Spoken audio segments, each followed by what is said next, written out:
सियासत को समझो, तुम कब तक इस्तेमाल होते रहोगे। अब इसमें उलमा को भी आना चाहिए कि इनके सियासी शऊर को बेदार करे। तुम्हारे साथ आज जो खेल खेला जा रहा है, तुम हर एक की जय विजय करते हुए हर पार्टी के पीछे जाते हो। तुमने आज तक अपना कायद नहीं ढूंढा, अपना कायद नहीं ढूंढा। और उनको देखो, वो कहते हैं कि अगर पेट्रोल 200 लीटर भी हो जाए तो हमारे कायद तो यही हैं, इसलिए कि हमारा हम मजहब है, वो हमारे मजहब की बात करता है। तुम्हारा कौन है मेरे अजीज?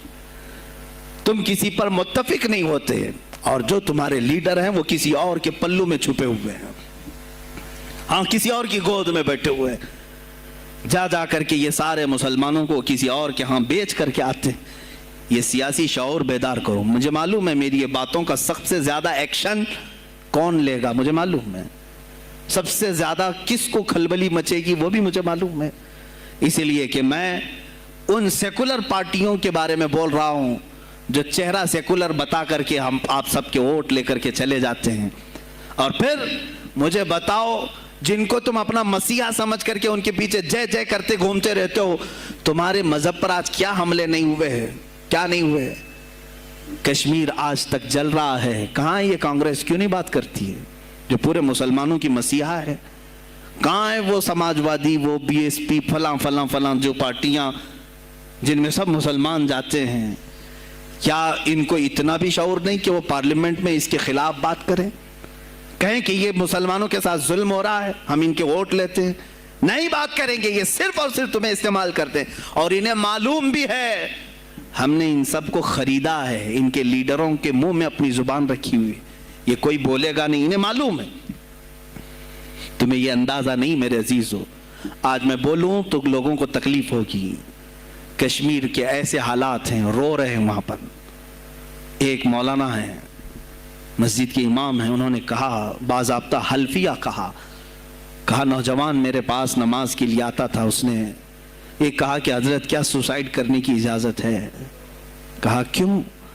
कहा मेरे घर में कुछ लोग दाखिल हुए, मैं उनका नाम जिक्र नहीं कर रहा हूं, कुछ लोग दाखिल हुए, मुझे हाथ बांध करके खड़ा किया, मेरी माँ और मेरी बहन को नंगा किया, मेरे सामने कपड़े उतारे और उनकी इज्जत लूटी, और उसके बाद मुझे हाथ खोल करके छोड़ दिया। मुझे बताएं इसके बाद भी जीने का कोई मकसद रहता है? मुझे बताएं इसके बाद भी जीने का कोई हासिल है?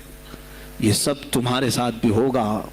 जहां मेजॉरिटी उनकी मुसलमानों की थी वहां ये नंगा नाच करके दिखाया है, तो यहां तो तुम बहुत किल्लत में हो, तुम्हारे साथ बहुत कुछ हो सकते हैं, अब भी अगर खामोश रहे।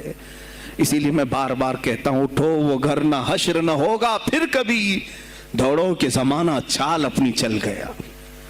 तुम अपनी सियासत को मुंतखब करो, तुम अपनी क़ियादत को मुंतखब करो, और अगर अभी भी सियासी लाशऊरी की जिंदगी गुजारते रहोगे, लुक्मे बनते चले जाओगे, ये खाते चले जाएंगे। बात मैं सुल्तानुल औलिया गौसे पाक की कर रहा था, लेकिन मुझे ये हालात पर गुफ्तगू जरूर करनी है, इसलिए कि मुझे मालूम नहीं है कि मेरी जुबान पर कब ताले लगाए जाएंगे या मेरी गर्दन पर कब छुरी फेरी जाएगी, मुझे इसका अंदाजा नहीं।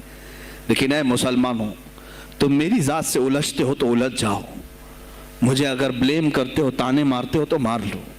चंद दिनों की बात है, जब तक मेरी सांसें चल रही हैं तब तक मुझे गालियां दोगे, लेकिन जिस दिन मैं भी दुनिया से जाऊंगा उस दिन तुम हमारी बातें याद रखोगे, उस दिन याद करोगे।